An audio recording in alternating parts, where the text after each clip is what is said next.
Se stai imparando l'italiano, esporti a materiale autentico come film e serie TV è il modo migliore per imparare e anche per divertirti. Però scegliere il film giusto, la serie TV giusta, non è facile. E allora ho preparato per te questo video in cui ti consiglierò alcuni film e serie TV che puoi facilmente trovare su Netflix, divisi per livello. Quindi inizieremo dagli show più facili, A2, poi passeremo a quelli intermedi, B1 e B2, fino ad arrivare agli show più avanzati, C1. Ciao a tutti e benvenuti a una nuova lezione. Io sono Stefano e sono un insegnante di italiano per stranieri. Io adoro questi video in cui ti consiglio dei film e delle serie TV, perché a me piace tantissimo guardare i film e le serie TV e io guardo quasi tutto in inglese. Questo perché voglio migliorare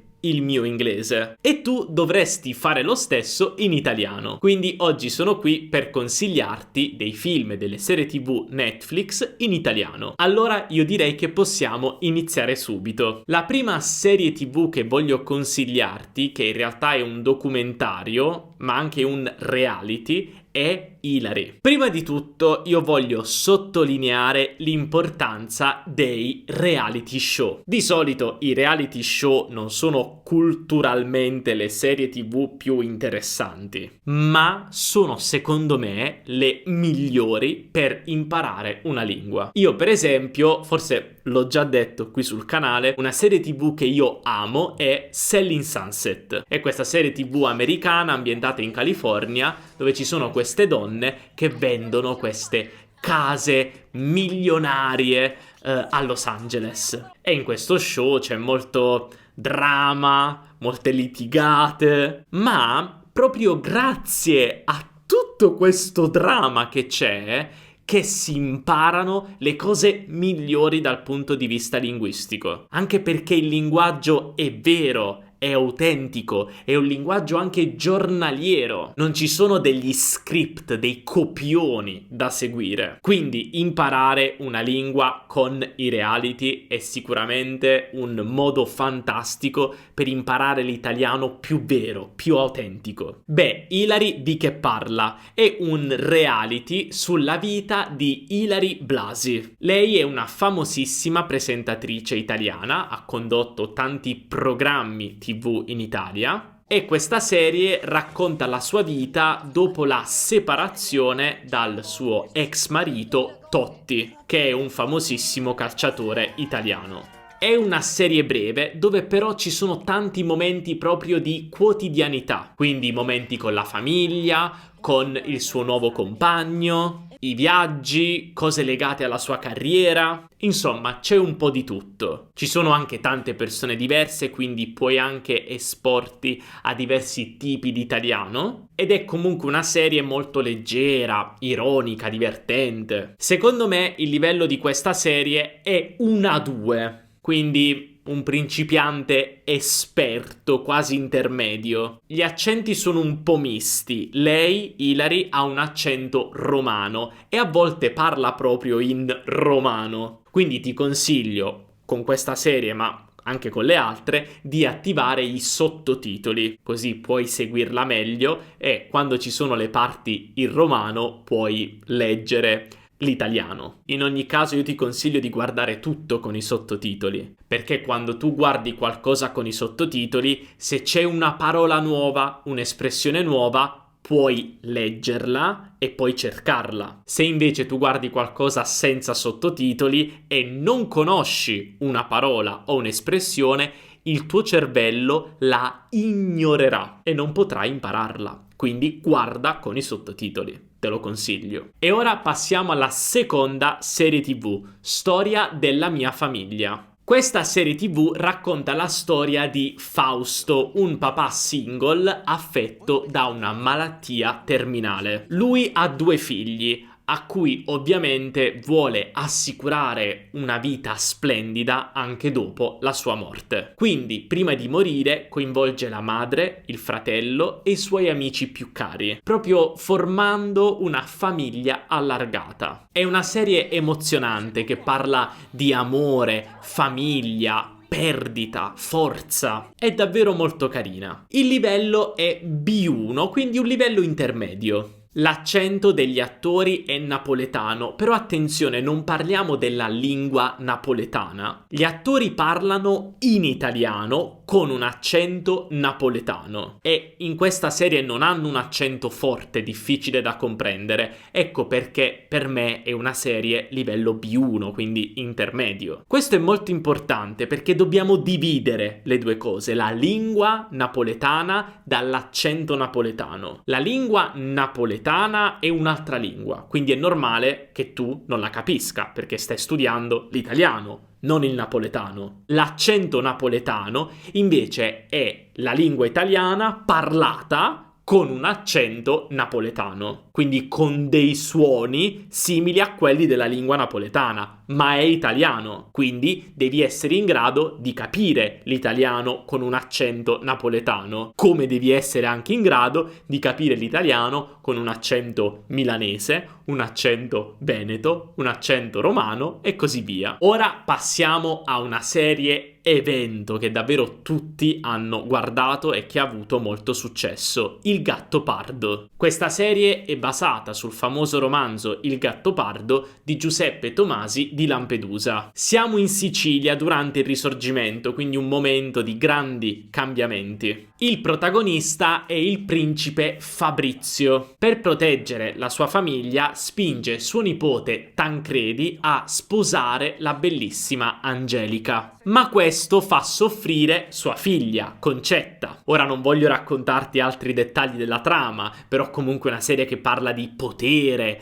amore, cambiamento. È un classico della cultura italiana e in realtà non è il primo adattamento cinematografico di questo libro, perché abbiamo anche il film del 1963 di Luchino Visconti. Quindi se hai già guardato quel film, forse puoi fare un paragone con questa serie. Parliamo del livello. Secondo me è un livello B1 anche questo, quindi un livello intermedio. Questo anche perché la maggior parte degli attori ha un accento standard, quindi non parlano con un accento regionale. Quindi secondo me è perfetta se hai un livello intermedio. Ora però, prima di andare avanti, voglio farti un piccolo regalo. Infatti in questo video ti sto consigliando dei film e delle serie TV per migliorare in italiano. Però voglio dirti che abbiamo preparato per te un fantastico PDF con altri 50 consigli di film, serie TV e anche podcast per migliorare in italiano. Tutti i film, serie TV e podcast sono divisi per livello. Puoi trovare una piccola trama, quindi di cosa parlano, alcune indicazioni sull'accento. Insomma, se vuoi imparare l'italiano con film, serie TV, podcast,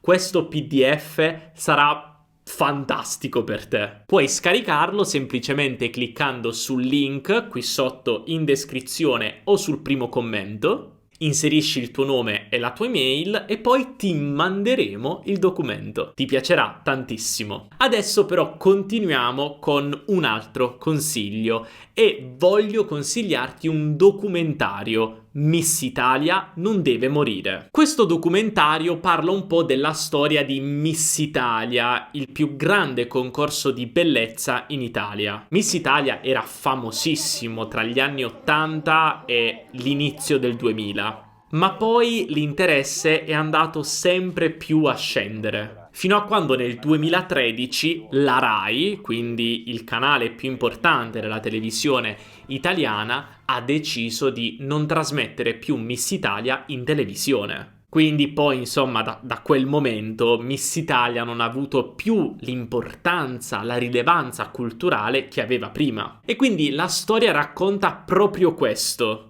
La storia di questo concorso di bellezza, la sua importanza nella cultura italiana fino ad arrivare ai giorni nostri. La protagonista è Patrizia Merigliani, che è proprio a capo di Miss Italia e che quindi sta cercando di salvare il concorso in tutti i modi. È sicuramente una storia interessante e dal punto di vista linguistico mi piace. Questo perché uno è un documentario, quindi puoi ascoltare tantissime voci, quindi anche tanti accenti. Infatti non posso dirti che in questa serie c'è un accento, perché ce ne sono davvero tanti. Alcuni accenti sono più facili e altri sono più difficili, quindi secondo me il livello di questa serie TV è un B2, quindi un intermedio un po' più avanzato. E ora voglio passare a un altro film che ti consiglio davvero tanto di guardare: Il treno dei bambini. Questo film racconta una storia poco conosciuta del dopoguerra italiano. Questo film è tratto da un famosissimo romanzo di Viola Ardone e parla della storia di Amerigo, un ragazzino di 7 anni che vive a Napoli in una condizione di estrema povertà. Erano tante le famiglie al sud Italia che in quegli anni, quindi dopo la seconda guerra mondiale, si trovavano in gravissima difficoltà economica. E quindi in Italia in quegli anni è stato proposto questo progetto che offriva la possibilità a questi bambini del sud di trascorrere un periodo di tempo con delle famiglie più ricche al nord Italia. Amerigo viene accolto da Derna,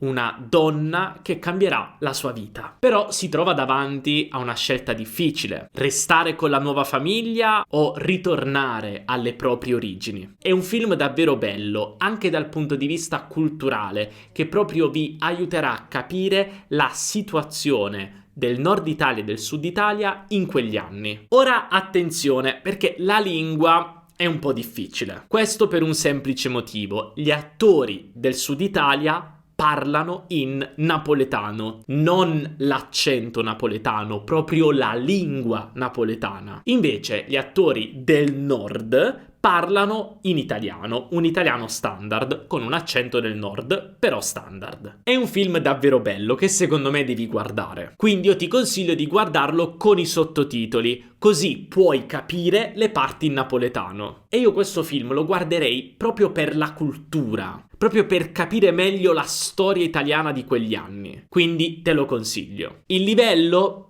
secondo me, è un livello B2. È abbastanza facile capire gli attori del nord Italia, però con la difficoltà di un'altra lingua, quindi del napoletano, direi B2, quindi un intermedio avanzato. E ora finiamo con Partenope, l'ultimo film di Paolo Sorrentino. Beh, se conosci Sorrentino sai che i suoi film sono un po' particolari, ma se ti piace il genere devi guardarlo. Racconta la storia di una donna dalla nascita nel 1950 ad oggi. La storia è ambientata a Napoli e segue proprio gli eventi di vita di questa donna. Il film parla di amore, bellezza, relazioni umane e Napoli. È un film sicuramente un po' difficile da capire, questo perché i film di Sorrentino non sono facili. Però di nuovo, se ti piace il genere, non puoi non guardarlo. Dal punto di vista linguistico è un film particolare. Infatti il film è in italiano, in inglese e anche in napoletano, quindi c'è un po' un mix particolare di lingue. È un film che comunque ti consiglio, soprattutto se ti piacciono i film di Sorrentino. Per me il livello è un C1, perché la lingua di questo film è troppo imprevedibile. Cioè ci saranno delle scene in cui potrai capire tutto facilmente e scene in cui sarà molto più difficile capire. Quindi io direi un livello avanzato. Ora, io ho finito con i consigli di oggi, ma voglio chiedere a te: quale film o serie TV guarderai? O se hai già guardato questi film o queste serie TV, qual è stata la tua preferita? Magari scrivilo qui sotto nei commenti, così abbiamo una conversazione. E ovviamente, se vuoi consigliare alle altre persone che stanno guardando questo video un film o una serie TV che hai visto tu in italiano, che ti è piaciuta tantissimo, allora scrivila qui sotto nei commenti, così anche altre persone potranno guardarla. E se il video ti è piaciuto e ti ha ha aiutato, non dimenticare di lasciare un bel mi piace, perché questo ci aiuta incredibilmente a far crescere il canale. Se tu lasci mi piace, stai dicendo a YouTube che questo video è interessante e YouTube lo consiglierà ad altri studenti e studentesse come te. E non dimenticare anche di iscriverti al canale e attivare la campanellina per non perdere nessun video futuro. Noi ci vediamo nella prossima lezione. Un abbraccio dall'Italia. Ciao!